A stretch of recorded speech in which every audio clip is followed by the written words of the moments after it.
मोदी जी एक सच्चे संत आदमी हैं। देश के भला करने के लिए वो आए हैं। उनका मुकाबला विश्व का कोई भी इंसान नहीं कर सकता। जितना कर्मठ इंसान वो है, जितनी त्याग उन्होंने किया है अपने देश के लिए, उन्होंने अपनी फैमिली को भी एक साइड करके और सारा टाइम देश को दिया है, तो उसका मुकाबला नहीं कर सकता। बेरोजगार और जो भिखमंगे हैं वो ज़िंदगी भर रहेंगे, उन्हें काम नहीं करना है। काम इतना है, सब आदमी सरकारी नौकरी ढूंढते हैं। क्यों? क्योंकि सरकार के अंदर काम ही नहीं करना पड़ता। सरकार के अंदर साइन करने के भी पैसे मांगते हैं, वो फ्री का पैसा उनको चाहिए। इसलिए जो मुफ्तखोर हैं और जिनको काम नहीं करना है, वो हमेशा रोते रहेंगे। ये कहा जा रहा है कि अडानी को उन्होंने सारा धन देश का बेच के सारा धन अडानी को दे दिया, और उस पे क्या है? अडानी जी अपने काम करते हैं, बड़े बड़े टेंडर लेते हैं, सार्वजनिक रूप से टेंडर होते हैं, वो ले लेना जाके। वो क्यों नहीं ले लेते जाके? कई आज एयरपोर्ट का टेंडर हो रहा है तो खुला होता है, अब उसमें अडानी ने ले लिया तो उसमें क्या गलती कर दी है? और आदमी ले ले, जो बुराई करते हैं, जो जिनके पास कुछ नहीं है, वो उनको तो बुराई करनी है, उन्होंने कुछ नहीं करना।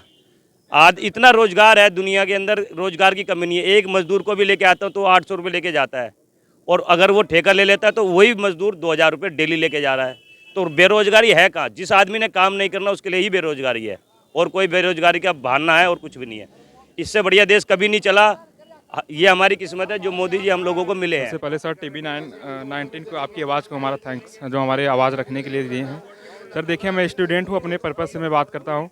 सर अब जब देश आज़ाद हुआ 1947 के बाद से, जब कांग्रेस सरकार आई तो उसने अपनी स्तर से, क्योंकि उस देश में आज़ादी का माहौल था, देश में कुछ भी नहीं था, वो अपने स्तर से विकास को बढ़ाया।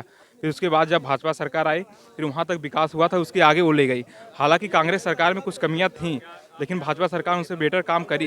लेकिन हम कांग्रेस सरकार को बुरी नहीं कर सकते उस समय, लेकिन इस समय जो राहुल गांधी हैं, उनके जो कार्यकर्ता हैं, पार्टी के लोग हैं, हालांकि उनकी पार्टी को बर्बाद करने में हमें लगता है कि पूरी तरह से लगे हुए हैं। लेकिन उस समय की कांग्रेस पार्टी सबसे बेस्ट थी, क्योंकि उन्होंने हमारे आज़ादी को उनका बहुत बड़ा हिस्सा था। अब जब भाजपा सरकार आई, उसी कार्य को 2014 के आगे से कार्य को बढ़ा रही सर आगे। हम भाजपा का फुल सपोर्टर हैं, हम भाजपा को ओढ़ते हैं। लेकिन सर एक भाजपा से एक शिकायत है कि बेरोजगार का थोड़ा मुद्दा कम है, क्योंकि स्टेट वैकेंसियाँ तो सर बिल्कुल नहीं आती। मैं यूपी से हूँ सर। यूपी पुलिस का भी 2018 में आया था, उसका हर साल वैकेंसी वेट कर रहे हैं, अभी तक आया नहीं है। अब वैकेंसी आकर सर अभी नोटिफिकेशन खाली आ रहा है, जो टेंडर आ रहा है नकल की वजह से उसको भी हटा दे रहे हैं। टेंडर तो आ रहा है लेकिन फुल नहीं हो रहा है टेंडर। ये सर राहुल में अभी मेच्योरिटी नहीं है।